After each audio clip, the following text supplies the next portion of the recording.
Assalamualaikum warahmatullahi wabarakatuh. Selamat pagi anak-anakku yang saya cintai. Pada pagi hari ini kita bertemu lagi, yaitu dalam mata pelajaran Al-Quran Hadis. Dan kita saat ini sudah memasuki bab ketiga. Bab 3 kali ini akan membahas tentang menjaga kelestarian lingkungan hidup. Materi menjaga kelestarian lingkungan hidup dengan kompetensi dasar yang pertama yaitu memahami ayat Al-Quran dan hadis tentang menjaga kelestarian lingkungan hidup. Yang kedua, menerjemahkan dan menjelaskan ayat Al-Quran dan hadis tentang menjaga kelestarian lingkungan hidup. Baik anak-anak, materi yang pertama yaitu Quran Surat Ar-Rum ayat 41 sampai dengan 42. A'udzubillahi minasyaitonirrajim. Bismillahirrahmanirrahim.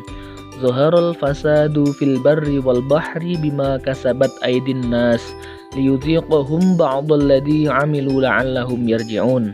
Qul siru fil ardi fangduru kaifa kana 'aqibatul ladzina min qabl kana aktsaruhum musyrikin. Yang artinya, telah tampak kerusakan di darat dan di laut disebabkan perbuatan tangan manusia. Allah menghendaki agar mereka merasakan sebagian dari akibat perbuatan mereka, agar mereka kembali ke jalan yang benar. Katakanlah Muhammad, bepergianlah di bumi, lalu lihatlah bagaimana kesudahan orang-orang dahulu. Kebanyakan dari mereka adalah orang yang mempersekutukan Allah.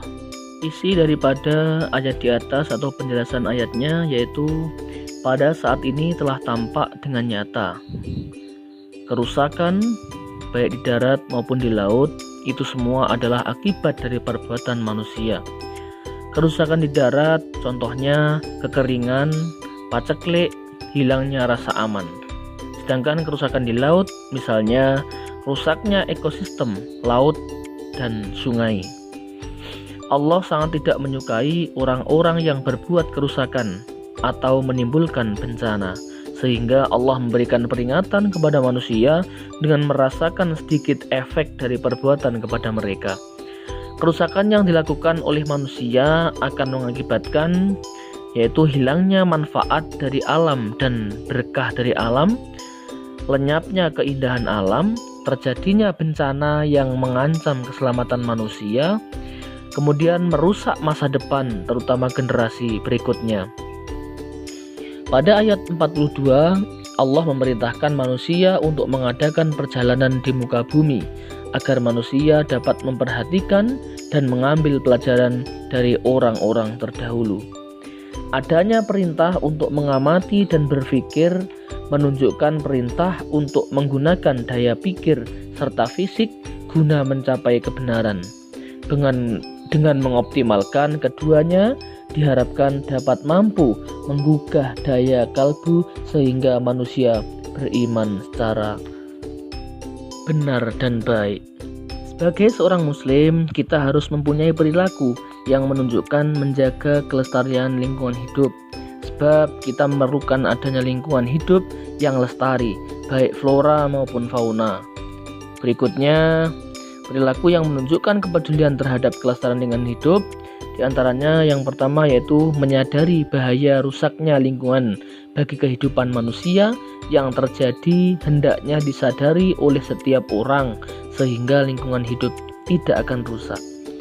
Yang kedua, mengambil pelajaran dari umat-umat terdahulu yang dibinasakan oleh Allah Subhanahu wa Ta'ala karena mereka telah merusak lingkungan. Sedangkan yang ketiga, menjaga kelestarian lingkungan dengan cara tidak menebang hutan secara liar, membunuh binatang-binatang langka, dan membuang sampah di sembarangan tempat. Kemudian ayat selanjutnya yaitu Quran Surat Al-A'raf ayat 56 sampai dengan 58. A'udzubillahi minasyaitonirrajim. Bismillahirrahmanirrahim. Wala tufsidu fil ardi ba'da islahiha wad'uhu khawfan wa tama'a inna rahmatallahi qaribum minal muhsinin. Yang artinya, dan janganlah kamu membuat kerusakan di bumi sesudah Allah memperbaikinya, dan berdoalah kepadanya dengan rasa takut, tidak akan diterima dan harapan akan dikabulkan.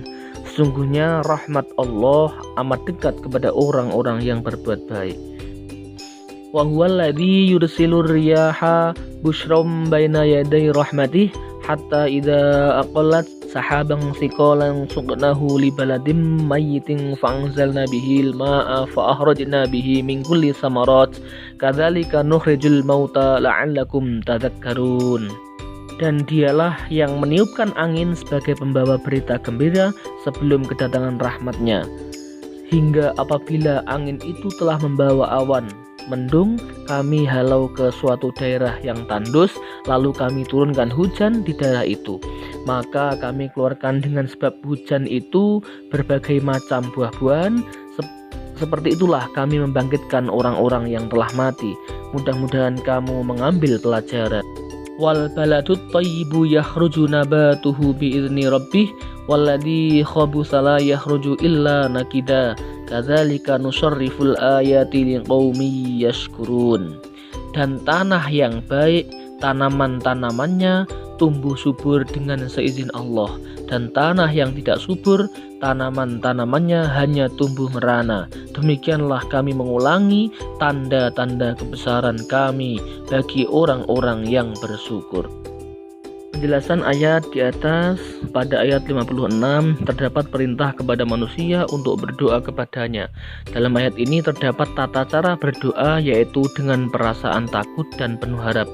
Pada ayat sebelumnya terkandung pelajaran tentang adab dan syarat dalam berdoa. Syarat berdoa adalah khusyuk dan ikhlas, sedangkan adab berdoa adalah merendahkan diri dan dengan lemah lembut. Berdoa dengan merendahkan diri yaitu memilih saat yang baik, seperti saat sepertiga malam terakhir. Pada saat itu tidak ada seorang pun yang melihat, sehingga meminimalisir sifat sombong. Berdoa seraya mengakui bahwa dia tidak mempunyai daya dan kekuatan tanpa anugerah dan hidayah dari Allah Subhanahu wa Ta'ala. Berdoa dengan lemah lembut yaitu dengan melemahkan suara, seperti orang yang merahasiakan sesuatu. Ayat ini memberi pelajaran kepada manusia supaya berlaku sederhana dalam bersikap, bicara, tingkah laku, amal perbuatan, karena Allah tidak menyukai orang-orang yang melampaui batas. Dalam berdoa seharusnya dalam hati terdapat perasaan takut, yaitu takut apabila doa tidak dikabulkan dan takut akan siksaan yang ditimpakan Allah. Berdoa juga harus disertai dengan perasaan yakin dan harapan penuh bahwa Allah akan mengabulkan doa kita. Allah berjanji bahwa rahmat Allah akan sangat dekat kepada orang yang berbuat kebaikan. Al-Muhsinin merupakan bentuk jamak dari kata muhsin, seorang yang memiliki sifat ihsan, memandang dirinya ada pada orang lain, sehingga dia akan memberi orang lain seperti seharusnya apa yang ada pada dirinya. Orang muhsin lebih tinggi daripada orang adil. Orang adil memberi seorang sesuai dengan kadar haknya, sedangkan orang muhsin memberi orang lain lebih dari yang seharusnya diterima. Pada ayat ke-57 dijelaskan bahwa bumi yang mati diserami oleh air hujan yang sebelumnya ditandai dengan datangnya angin. Dengan air hujan Allah menghidupkan bumi yang mati. Ditumbuhkanlah tanam-tanaman dan hewan-hewan untuk manusia. Air hujan yang turun sebagian mengendap menjadi mata air, sebagian mengalir di sungai, serta ada yang mengendap di bawah tanah, yang semua sangat bermanfaat bagi kehidupan manusia. Suburnya kembali bumi karena air hujan menjadi isyarat bahwa Allah akan menghidupkan kembali makhluknya yang telah mati. Begitu pula manusia akan dibangkitkan lagi pada hari kebangkitan. Hal tersebut juga merupakan bukti bahwa Allah menebarkan rahmat kepada semua makhluknya. Sedangkan pada ayat 58 dijelaskan bahwa tanaman akan tumbuh dengan baik di tanah yang baik pula. Sedangkan di tanah yang buruk, tumbuhan juga akan tumbuh merana.